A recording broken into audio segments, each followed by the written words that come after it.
యాదాద్రి భువనగిరి జిల్లా ఆలేరు మున్సిపాలిటీ రెండవ సాధారణ మున్సిపల్ ఎన్నికలను పురస్కరించుకొని మొదటి వార్డు బీఆర్ఎస్ పార్టీ కౌన్సిలర్ అభ్యర్థి కొమ్మల మౌనిక హరీష్ బుధవారం రోజున గడప గడపకు తిరుగుతూ ప్రచారం నిర్వహించారు.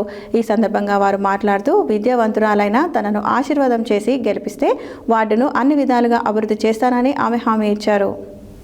యాదాద్రి భువనగిరి జిల్లా ఆలేరు మున్సిపాలిటీ రెండవ సాధారణ మున్సిపల్ ఎన్నికలను పురస్కరించుకొని మొదటి వార్డుకు బీఆర్ఎస్ పార్టీ కౌన్సిలర్ అభ్యర్థి కొమ్మల మౌనిక హరీష్ బుధవారం రోజున గడప గడపకు తిరుగుతూ ప్రచారం నిర్వహించారు.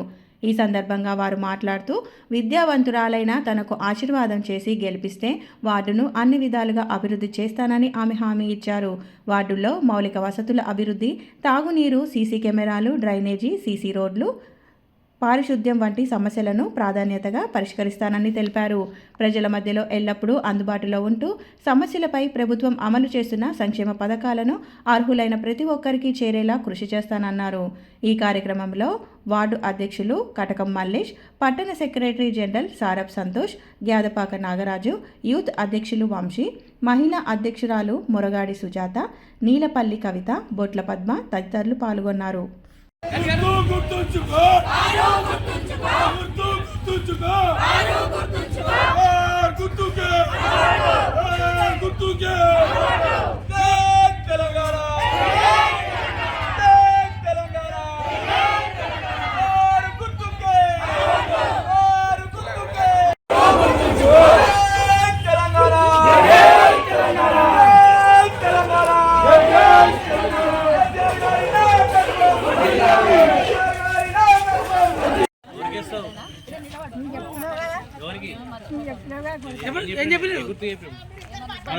నమస్కారం, నా పేరు పాకాల మౌనిక హరీష్.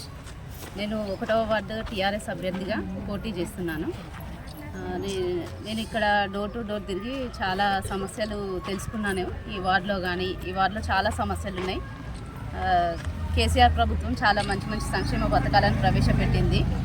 అవి పింఛన్లే కానీ, వృద్ధాప్య పింఛన్లే కానీ, వితంతు పింఛన్లే కానీ, ఇంకా కళ్యాణ లక్ష్మి, షాదీ ముబారక్, ఇట్లాంటి చాలా మంచి మంచి పథకాలను విద్యార్థులకు కూడా స్కూటీలు ఇప్పించడం కానీ, చదువుకునే పిల్లలకు స్కూటీలు ఇప్పించడం కానీ, ఇంకా రియంబర్స్మెంట్లు కూడా అప్పుడు చాలా కరెక్ట్గా వచ్చినాయి, టైం టు టైం వచ్చినాయి. ఇప్పుడు ఈ ప్రభుత్వం వచ్చిన తర్వాత, కాంగ్రెస్ ప్రభుత్వం వచ్చిన తర్వాత విద్యార్థులు అయితే చాలా సమస్యలు ఎదుర్కొంటున్నారు. నేను కూడా బీఈడీ చేసి రియంబర్స్మెంట్ రాక చాలా ఇబ్బంది పడి 70,000 కట్టి సర్టిఫికేట్స్ తెచ్చుకున్నాను నేను కూడా. అట్లా ఇప్పుడు ప్రస్తుత కాలేజీలు అయితే ముందే కట్టించుకొని తర్వాత రియంబర్స్మెంట్ వచ్చిన తర్వాతనే సర్టిఫికేట్స్ ఇస్తామన్నట్టుగా మాట్లాడుతున్నారు. అదొక సమస్య ఖచ్చితంగా మీరు సాల్వ్ చేయాలి. పైనుంచి కూడా ఈ వార్డులో కూడా చాలా సమస్యలు ఉన్నాయి, ఒక్కటనే కాదు. కొంతమంది రోడ్లు అయితే వేరే ఫ్లాట్ల వాళ్ళకి ఇంట్లో ముందుకి కాల్వ వాటర్ వదిలిపెడుతున్నారు. వాళ్ళు అనుమతి ఇచ్చిర్రు కాబట్టి వదిలిపెడుతున్నారు, లేకపోతే వాళ్ళు ఎక్కడ వదిలిపెట్టుకుంటారు? అది చాలా ఇబ్బంది అవుతుంది కదా. అట్లా చాలా సమస్యలు ఉన్నాయి, రోడ్ల సమస్యలే కానీ. ఇక్కడనైతే గణేష్ నగర్లో ఒక్కొక్క వీధి తిరుగుతూ ఉంటే నడవడానికి కూడా చాలా ఇబ్బంది ఉంది. ఇట్లా చాలా సమస్యలు ఉన్నాయి. ఇది ఇంకొకటి ఐరన్ పోల్స్ తీసేసి సిమెంట్ పోల్స్ వేస్తామన్నారు, అవి కూడా లేవు.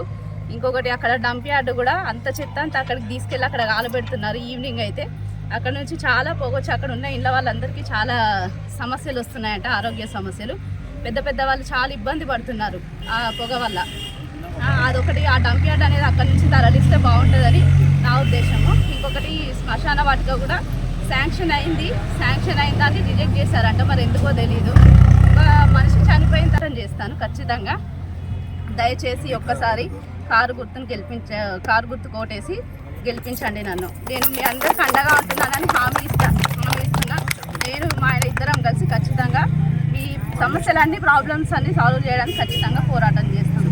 ఓకే, రిజెక్ట్ చేస్తున్నారు కానీ మీరు ప్రతి ఇంటికి వెళ్ళి వాళ్ళ ఉన్న సమస్యలు తెలుసుకొని, ఏమైనా పెన్షన్స్ కావాలా, రేషన్ కార్డ్స్ కావాలా, ఇంకేమైనా సమస్యలు ఉన్నాయో తెలుసుకొని మేము నోట్ చేసుకొని ప్రతి ఒక్కదాన్ని మాకు వచ్చిన తర్వాత మేము 5 సంవత్సరాల తర్వాత మీరు ఆర్టీఏ యాక్ట్ ప్రకారం చూసుకోండి. మేమేం చేసామో ప్రతి ఒక్కటి 5 సంవత్సరాలు మేము చూపిస్తాం, ఖచ్చితంగా చేసి చూపిస్తాము.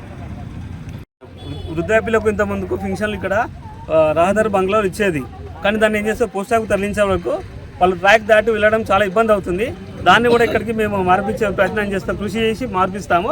ఎందుకంటే ఇక్కడికి దగ్గర చుట్టుపక్కల ఉన్న అక్కడికి వెళ్ళి తీసుకోగలుగుతారు. ట్రాక్ వెళ్ళి ప్లాట్ఫామ్ ఎక్కి వెళ్ళాలి, వాళ్ళు చాలా ఇబ్బందులు గురవుతున్నారు. సో దాన్ని కూడా తీసుకొచ్చే ప్రయత్నం మేము చేస్తాము. అలాగే మాకు అవకాశం ఇస్తే మేము కారు గుర్తుకు ఓటేసే అవకాశం ఇస్తే మేము అన్నీ చేసి అభివృద్ధి చేస్తాము.